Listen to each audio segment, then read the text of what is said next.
Give us a little bit of Yeah, like kind of the basic rundown, maybe, yeah, of what it's yeah. all about first. I think that the essence is starting with connection. If we put connection first and we keep connection as the highest priority, then everything flows from that. And when we're in a state of high alert and high intensity and fight and flight, we don't connect well, because that's not what our nervous system is getting us to do when we're in that state. And when we relax, when we engage, when we see the child and we think about, oh, what's going on with them and how can I get closer, then this puts us in our nervous system in a state where we can connect. Mm-hmm. Um, and the two best ways that I know to connect with children, the first is play, because that's their natural language, their natural world. And the other is emotional understanding. And that's Mm-hmm. also their natural language. Babies are born with their emotional system completely intact in a big empty space where language is going to fill.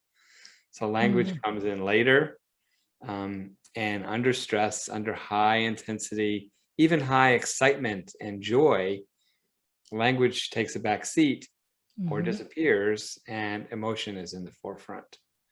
So I don't just mean what we call bad emotions or painful emotions, just any emotions. So we connect best with children if we get on the floor and play with them, and if we notice what they're feeling and engage with them in that heart to heart, feeling to feeling way.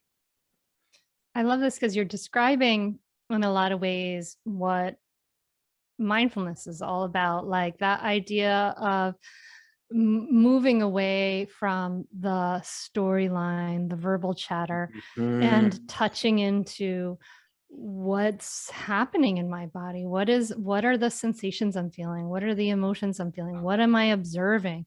And being less in that cognitive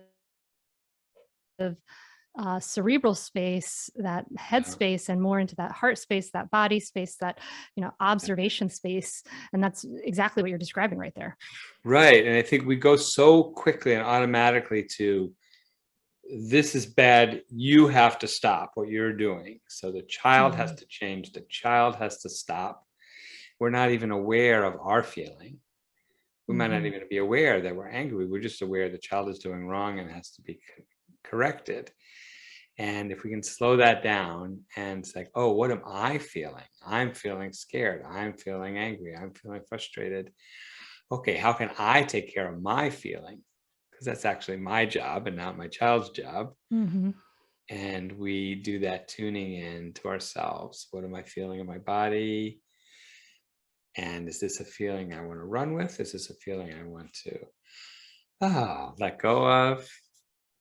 And then, and only then, turn to the child and see, okay, what do I need to do? And then the question is not stop doing it. It's, okay, now what are you feeling? I've tuned into what I'm feeling. Now, can I see what you're feeling? And so often the things that we label misbehavior, it's all happening because a child is overloaded with emotion, or they have some need that's not met. And usually it's a need for connection. Yeah. I mean, if a child's nervous system is in a stress response, it's fight, flight, or freeze, right? And it's like, Yeah. so you're fighting verbally or physically, Right. running away, psychologically or physically, and or Yeah. freeze. I got very perplexed by my child who freezes. It was Yeah. very confounding for me for a long time. And then I was like, oh, she's in freeze. Oh, this is driving me Right. bananas. Exactly. And all the usual stuff we do, logic and language and Threatening. threat, and then threats and upping the intensity, all that's going to increase the freeze or increase the Yes. fighting.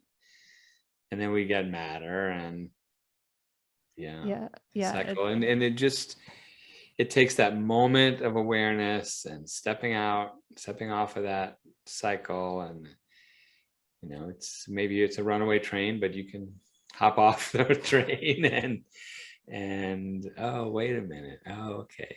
You're Yeah. upset. I'm upset. Let's take a deep breath. Let's connect. Let's see. Yeah, yeah. So all kind of coming back to the connection. I really love that too, because it's like the idea of kind of stepping out of the role. What you're pointing to is this is like a relationship. A relationship with your child is like every other relationship. You have to like see that person individually and in this particular moment, not the layer of all the labels and all the different things we're putting upon that child, the this one, that one, they've always been like this, Right. and get out of that kind of like the role of I am mom, I am dad, I am the parent, I have to Yeah. control this situation, and just kind of dropping into this like, oh, me, you're you.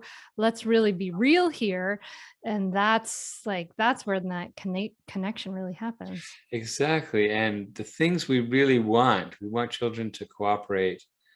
We want them to embrace our values. Well, this happens when we have a warm connection. It doesn't ever happen through threats and violence and I'll teach you a lesson and you've got to learn the consequences of your actions. This is not where a strong moral center comes from. It's not where a desire to cooperate and contribute comes from. That all comes from the warmth and closeness in the relationship. I want to be Mm, like you. I want to be with you. I want to help you. Um, because we're just warm fuzzy. And the warm fuzzy doesn't mean everything's always happy. And I think sometimes this gets confusing that sure, you can connect with laughter, but when your child is sad, you can connect just as deeply, maybe more deeply, by being with them when they're sad, not desperately trying to cheer them up, not telling them, well, it's your fault, you should have known better, but just saying, oh, yeah, that's really hard. Oh, yeah, mm. you wish that had happened differently. Catch new episodes of the Mindful Mama podcast and other free resources, including the Mindful Mom Guide at mindfulmamamentor.com. You can listen to every back catalog episode, including interviews with Dr. Dan Siegel, Janla Van Zant, Sharon Salzberg, and get meditations, join our private Facebook group, and more. Go to mindfulmamamentor.com now. I'll see you there.